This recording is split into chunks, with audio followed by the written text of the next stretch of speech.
Salut tout le monde, aujourd'hui je vais vous faire une petite vidéo de présentation de ce couteau suisse.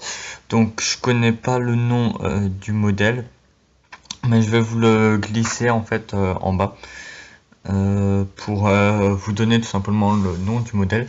Donc on va faire un petit tour tout simplement.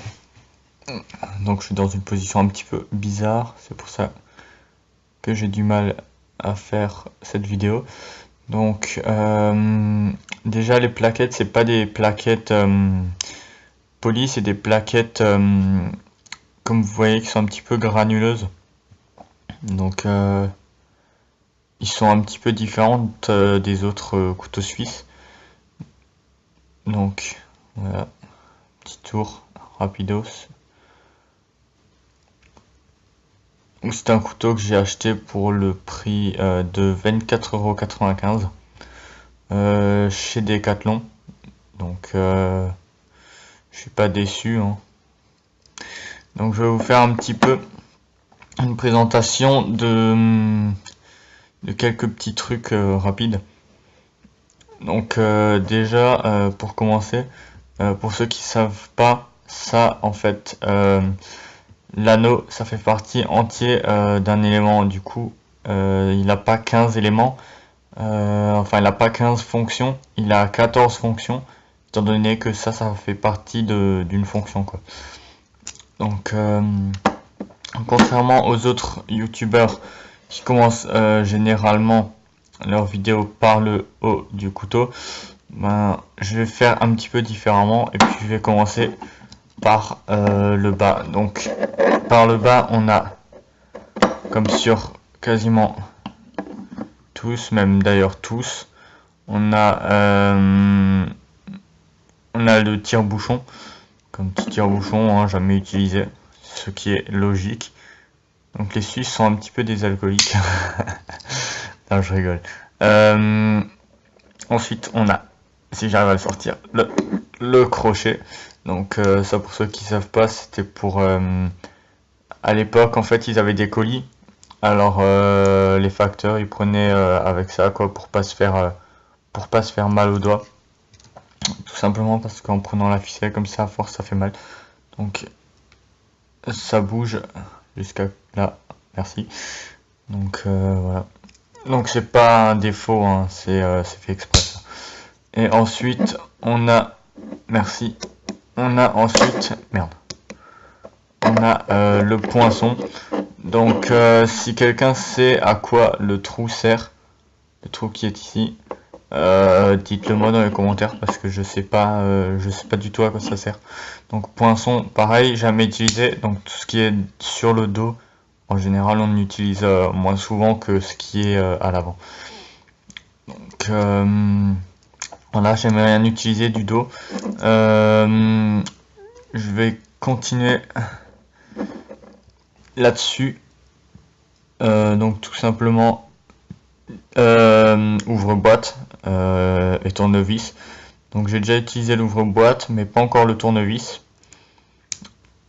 Donc voilà, on le referme. Ensuite, oui, j'ai du mal un petit peu parce que je regarde sur la caméra, du coup, enfin sur mon téléphone plutôt. Donc là, décapsuleur avec gros tournevis, donc jamais utilisé aucun des deux. Si quelqu'un sait aussi par ailleurs à quoi ce petit trou sert, il pourrait me le dire dans les commentaires parce que je sais vraiment pas du tout à quoi ça peut servir. Oula, un petit peu difficile à fermer celui-là. Ensuite on a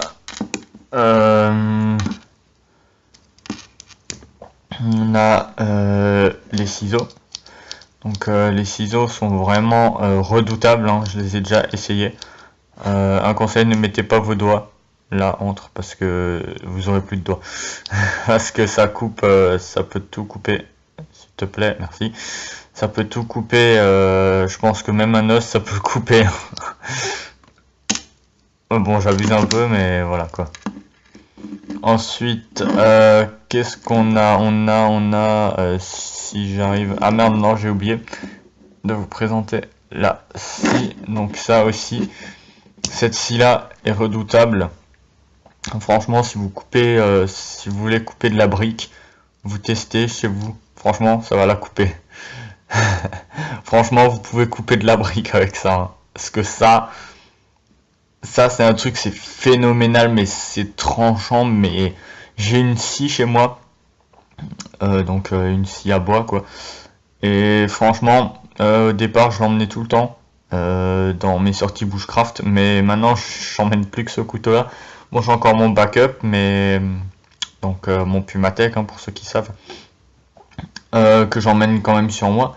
Mais sinon, j'utilise quasiment plus que la scie, hein, parce que franchement, elle a vraiment fait ses preuves. Et puis donc voilà. Donc je suis vraiment pas déçu. Donc essayez de couper chez vous, couper de la brique avec. Ensuite, merci, mise au point. Ensuite, on a la petite lame. Donc, petite lame. Pourquoi il y a une petite lame sur les Victorinox, tout simplement? Je vais vous le dire pourquoi. Parce que, en fait, à l'époque, quand les écoliers n'avaient pas de gomme encore, ça n'existait pas en fait pour gommer. Oh, pardon, je suis en contre-jour. Pour gommer tout simplement en fait les crayons. Donc en fait ils grattaient comme ça tout simplement la feuille, et du coup ça enlevait une petite partie de papier, et puis du coup ça enlevait le crayon tout simplement. Ensuite on a ici la petite pince à épiler, hein, donc basique, qui est plutôt pas mal. Donc excusez-moi si je mets un petit peu de temps à ranger, parce que je regarde dans la caméra comme je vous ai dit avant. Donc on a ici le petit cure-dent, donc cure-dent en plastique. Donc je vous fais un petit rappel pour ceux qui savent pas. Donc en fait on peut acheter ça, enfin on peut acheter ces éléments, c'est assez cher, c'est je crois 2 ou 3 euros sur internet. On peut les acheter séparément, donc si jamais on en perd un ou on en casse un ou je sais pas, bah on peut l'acheter tout simplement cure-dent et pince à épiler quoi.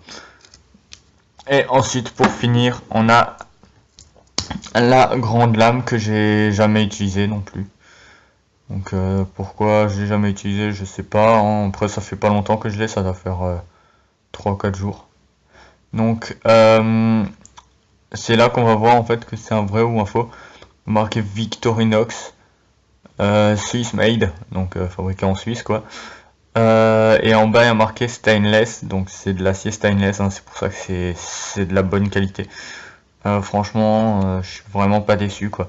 Donc officier suisse aussi là en bas. Donc voilà, c'est tout pour la présentation de ce couteau.